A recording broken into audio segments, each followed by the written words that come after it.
Hey y'all, welcome to Brain Like Berkeley podcast with your host, Kua Mawusiapara.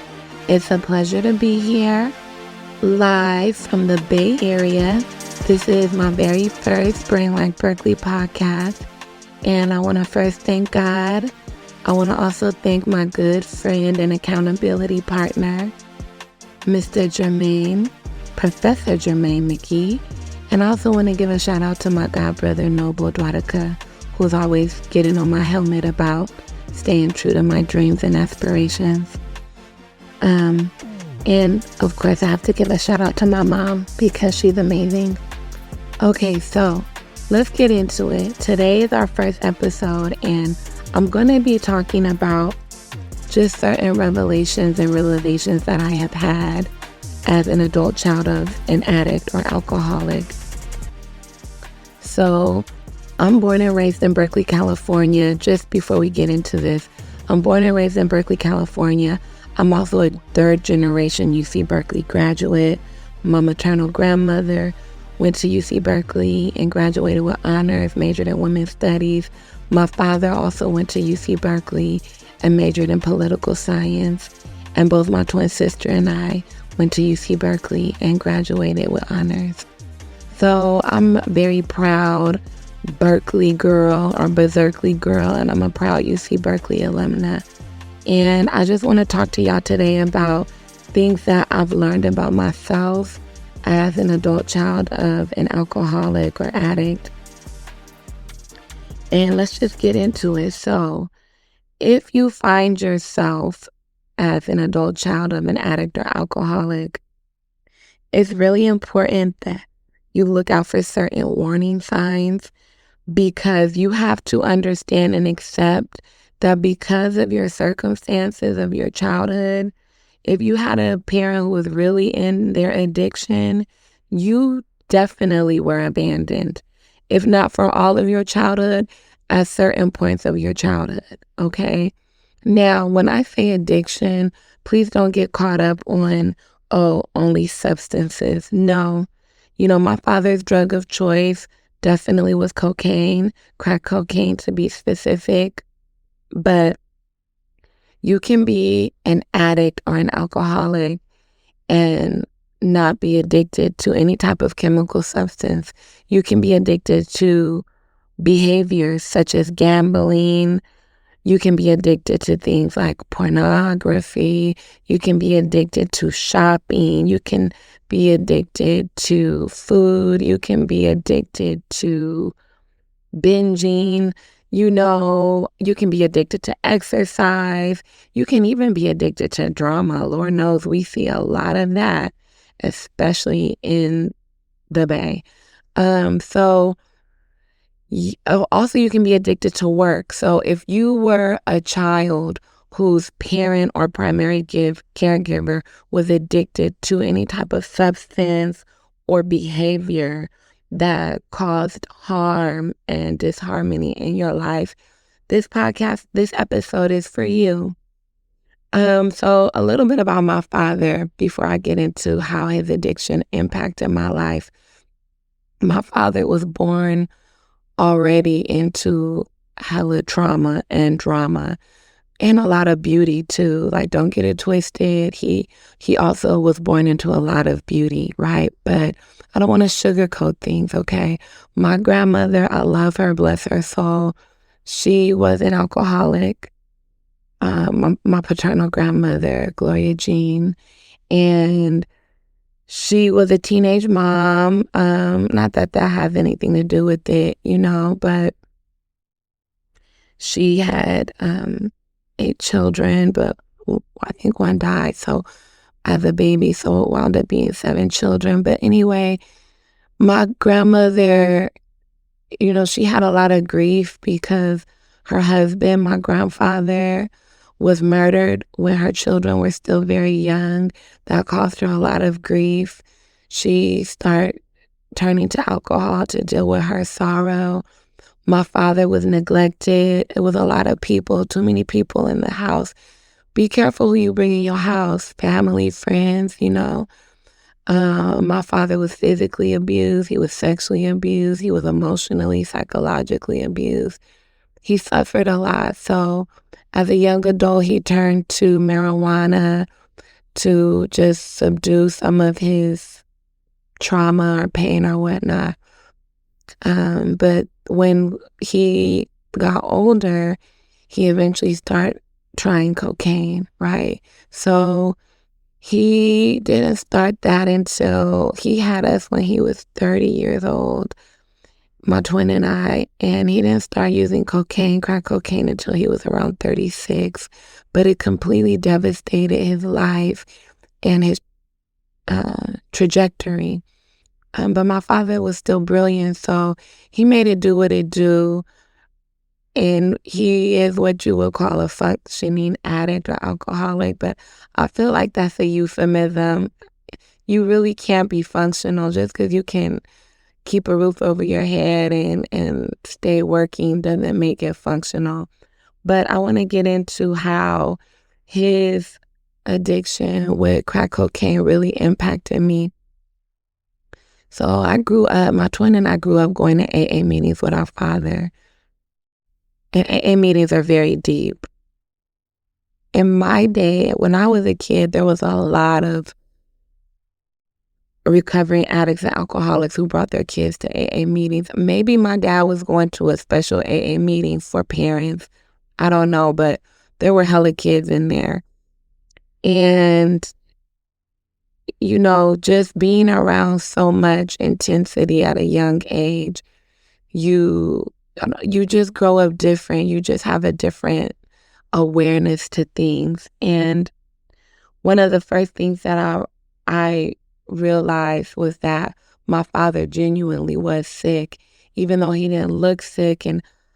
But I just knew something was wrong, and I knew it was with drugs even before he started taking us to AA meetings. So when we were around 6 years old, my mother had to ask my dad to leave the house. And it was very devastating because my father was the one, well, one, he was a bilingual school teacher. He was the one who spoke Spanish to us in the house. And he was very diligent around us doing our homework. So I remember when my daddy moved out, I remember my teacher, Miss Jubbs, was passing out the homework awards every week, and I didn't get mine. And I went up to her and I said, "Oh, Miss Jubbs, I didn't get my homework award." And then she said, "Yes, Mija, you haven't been turning in your homework." And that was the first time that I realized, oh, my daddy's gone. He's the one who sits down with us and makes sure we do our homework every night. So that was very devastating, and that was the first time that I realized, wow, the impact of my father being gone. There was also a lot of things where he would buy us gifts or presents, give them to us for Christmas or our birthday. And then, later he would steal them to go get drugs for them, our brand new bicycles, all kinds of stuff. This was just a repeated scene all the time throughout my childhood and early adolescence. And one thing that I learned quickly was to expect abandonment. Abandonment, the longing that I had from my father, it just became synonymous with the love that I have for him. I couldn't have the love without also having the longing, which was connected to the abandonment. So I want to just say for, adult children of addicts and alcoholics, be careful. That is a big thing that we often seek. We subconsciously seek people who will abandon us, who will be emotionally vacant, emotionally unavailable. And this is very dangerous. We really have to steer away from this. What we're effectively trying to do is recreate our childhood. And you might ask, well, why would I try to recreate my childhood if it was so devastating every time my family, my primary caregiver, my father or mother would never show up? Well, we try to recreate this because subconsciously we are hoping to disrupt it. We're hoping to stop the cycle. We don't even realize it. We have attracted someone who reminds us of our parent who's living with substance use disorder.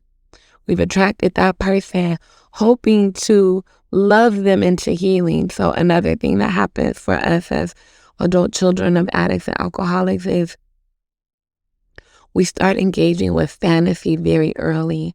We start having grandiose ideas of how magical our love is and how our love could just, if only daddy or mommy would be around long enough to see how good our love is, then they would stop doing drugs and they would never go out there because my love is enough for them and it will cure them and make them just want to be with me and mommy and twin again.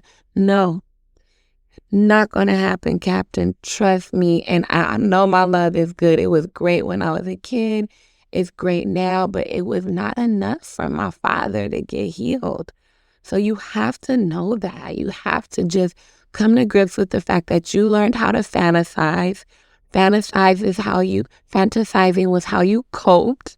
You created fantasies of daddy returning and picking you up and swinging you and coming back to mommy and treating her good. You created all these fantasies to cope with an absentee parent.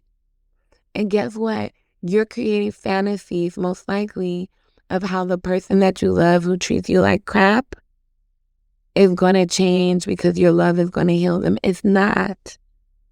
People can only heal themselves with the work. There's no magic wand that our love can do for people. So we need to really just understand that. Before I go any further, I want to say that my father identified as an addict and an alcoholic, and he really identified as a recovering human being. When he would go to his AA meetings, he would say, oh, my name is so-and-so, and I'm a recovering human being. I mean, obviously, he used to say, oh, I'm a recovering addict, or I'm an addict, or I'm an alcoholic. But he just started saying I'm a recovering human being because what he calls the human experience, we're all hurt or recovering from this human experience, y'all, which is so duplicitous at times. But we can overcome it, trust me. So my father preferred AA over NA. He felt like Alcoholics Anonymous. He just felt like the people who went there took it more seriously. I'm not judging myself. It's not even my place. But that's why my father went to Alcoholics Anonymous meetings over Narcotics Anonymous meetings. And Islam and AA really did save my father's life. No lie. My father, may he rest in peace, transcended with 10 years of sobriety under his belt. And I'm very proud of him for that. Because, I used to think my father was going to die with a crack pipe in his mouth. That's what I really thought. And I'm just so thankful because when he got clean and sober, those were the best years of my life. You think it can't happen for you if your parent gets clean and sober when you're an adult. That's a lie. And I'm telling you, when it happens, you're not even going to think about the past or why couldn't this have happened sooner, because you're going to have so much maturity. You're going to be free of the resentment. I used to be so angry at my father because I just could not understand how many times he had to hit rock bottom until he could just get it together. But trust me, it's going to happen. And when it happens for you, you're just going to be so grateful. So anyway, moving on, another red flag that we're often attracted to, that we need to avoid as adult children of addicts and alcoholics, is people who are toxic, partners who are emotionally toxic, or friends who are toxic situations in general. We are so accustomed to this feedback loop of adrenaline and drama, our cortisol levels being high, that we don't even realize that subconsciously we recreate that in our love lives because we're so used to that. How we create love, really, a lot of that is based on the blueprint that we received in our childhood. So if that blueprint isn't healthy, you have to redesign that blueprint. Otherwise, you will keep creating whatever toxic cycles that you had as a child, right? And oftentimes that does include a lot of drama and negativity. Another red flag is recreating feelings and scenarios of abandonment. So for instance, my father would oftentimes say he would come around for birthday parties that my mommy would throw for us on her own. We did a lot together, don't get me wrong, but there was a lot of times where he said he would come, or he said he would take my twin and I, to the fair or the library or the park. And we would be waiting. Our mother would always dress us nice. And we would be waiting for hours. And he wouldn't come. And then maybe he would call when it's already time for us to go to bed. And he would talk to us and he would say, "Oh, sorry, mija." He would make us some excuse. And then he would say, "I'll come tomorrow." We knew dang well he wasn't going to come. But we lied to ourselves and said, okay. And we believed him. And then we would miss out on time with friends, waiting again. Knowing, even as a kid, I knew he wasn't going to come because intuitively I knew when my father was in his binges and I knew when he was like just totally in a depressive crash, right? But I would lie to myself and say he's going to come. So, you find yourself in your 20s, 30s, 40s, 50s, 60s, whatever, and you're still lying to yourself about your partner, your chosen loved one, about this abandonment, right? They're making you feel abandoned and you're still lying to yourself saying, oh, they're going to come around. No, this time they're really going to take me on that date, or this time they promise they're going to take me to Cancun or whatever. Stop. You're not a kid anymore. It was a maladaptive response when you did fantasy and make-believe about your loved one, your parent, who was, riddled by substance use disorder. It's okay. You did what you had to do to cope. It's okay that you did the fantasy and make-believe. But as an adult, we have to cut that out. I'm not judging. I've been there, y'all. Been there, done that. Intentionally chose people who I knew were hurting, who I knew were wounded, because I wanted to save them. Because I couldn't save my daddy, so let me save them. Okay? It's the same reason why my mommy and daddy were attracted to each other. They both were trying to save each other because they couldn't save their own parents. Okay? We'll get into that story later. That's another episode. So another thing, let me see. Okay, so I think that's basically it, right? So just recap. The red flags that we're attracted to and we need to avoid: people who are emotionally vacant or unavailable, people who are emotionally toxic, also wanting to subconsciously recreating scenarios of abandonment or recreating scenarios of trying to save the parent. And we've subconsciously attracted a partner who has traits like our parent who was dealing with substance use disorder. And I want to interview my mom, honestly, because she did such a great job with mitigating all of that. Obviously, my father was not on drugs when her and my daddy got together. My father started hard drugs late in life. He was 36. But he hung out with some great people, but also not so great people, or I should say people who had not so great habits, okay?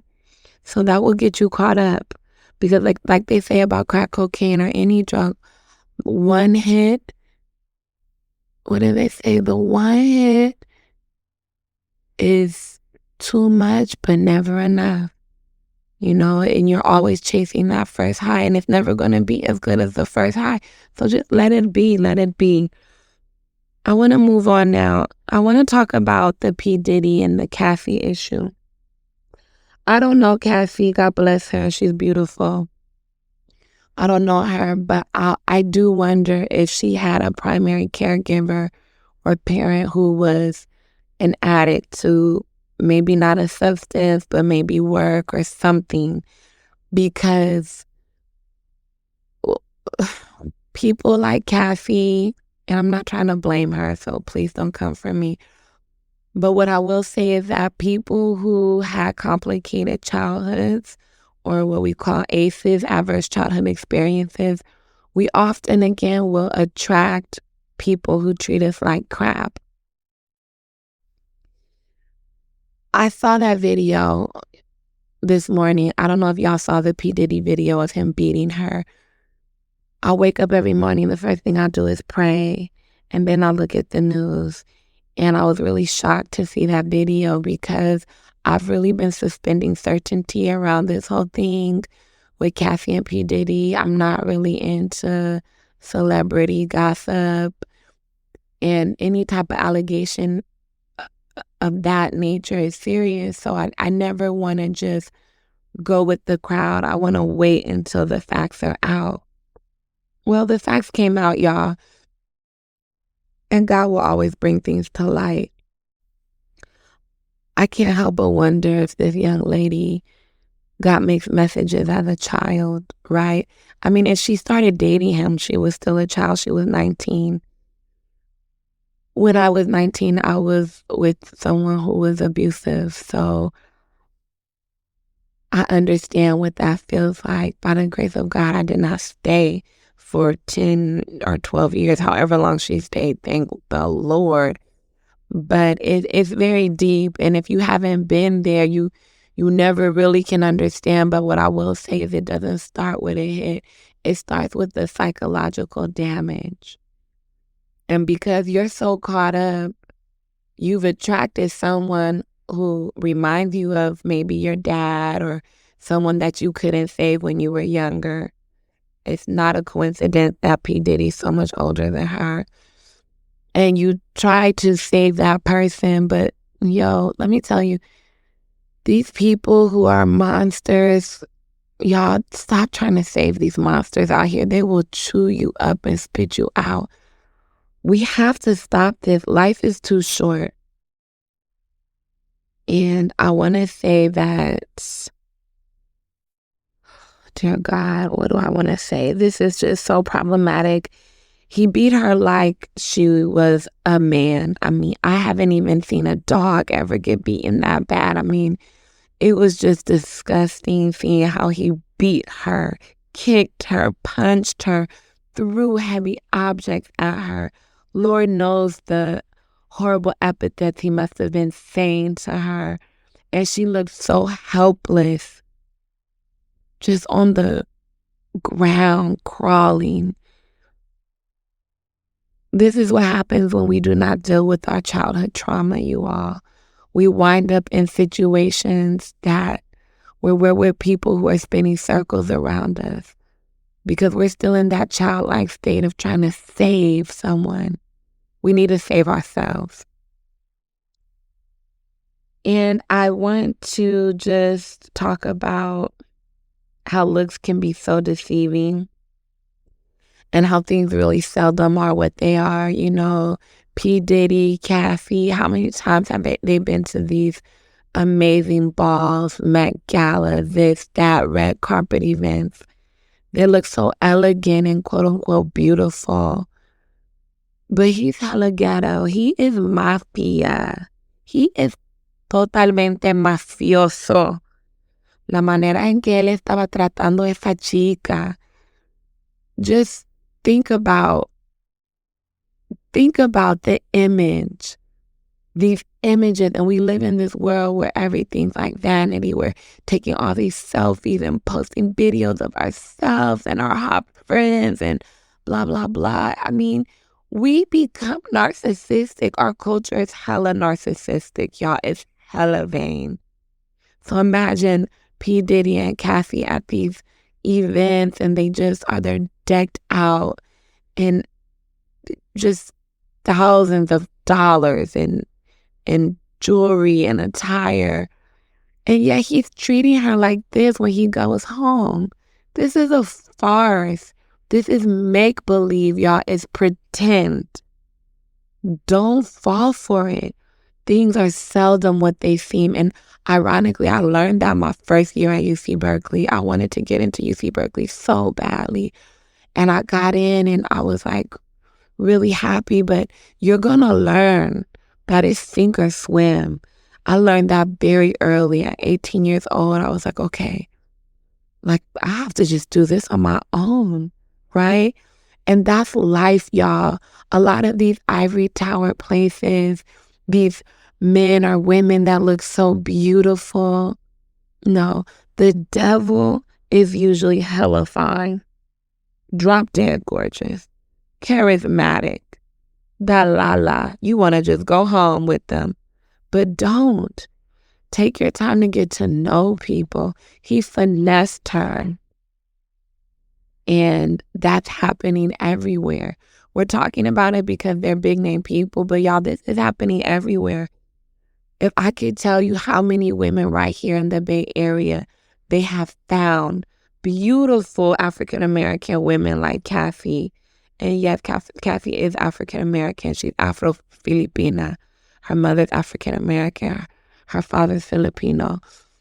There's so many beautiful women of color, y'all. They just found an African American woman wrapped up in a suitcase, beheaded, a law student.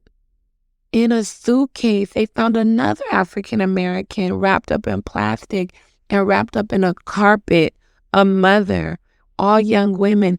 There's so much violence against women that happens every day in our own backyard. We don't need to go overseas.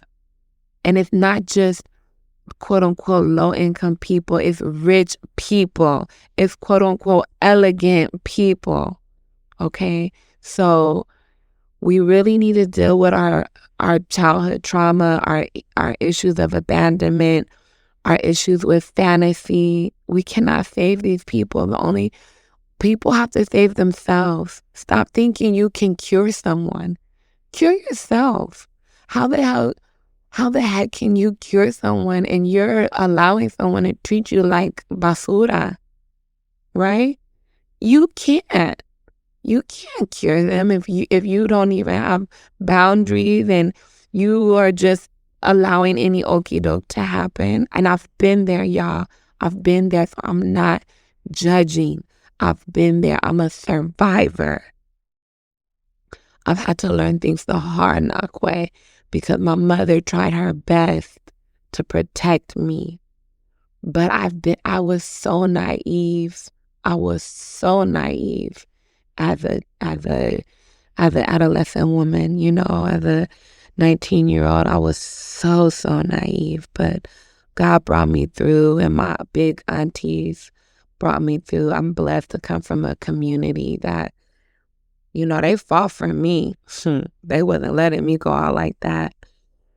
But yeah, so I want to end with just a terminology. I want to end every episode with an informative terminology. So this term is called cognitive dissonance. Cognitive dissonance is basically when we say we believe one way, but then our actions show another way. I want to say this for women or female identified people. We have to really say that we love ourselves and actually do it. Okay, so if we say that we love ourselves, we cannot be complicit in misogyny. We can't. That's cognitive dissonance. If you say that you're for the liberation of women and female minds and bodies, but you're complicit in patriarchy and misogyny, that is cognitive dissonance. A wolf is going to be a wolf, right? We cannot expect for a wolf to save us. We have to save ourselves. A lot of us are in situations where we're fronting like everything is hella beautiful and elegant. But you know that that person that you love is treating you like garbage, is making you feel horrible about yourself. But you're lying to yourself to keep up appearances for the sake of vanity or for the sake of seeming like, oh, well, I got a man, I got a husband, I got a boyfriend, or I have a partner, whatever, lo que sea. If that person is treating you like garbage, knock it off. Stop the pretending. Stop fronting like you're down for freedom and revolution and equal rights, but you're allowing your partner to treat you like garbage. That is cognitive dissonance. That is a primary, example of cognitive dissonance that I think we do a lot as women. We make excuses a lot for abuse. We protect our abusers, and I'm realizing that a lot of us have been groomed. A lot of us have been groomed since day one.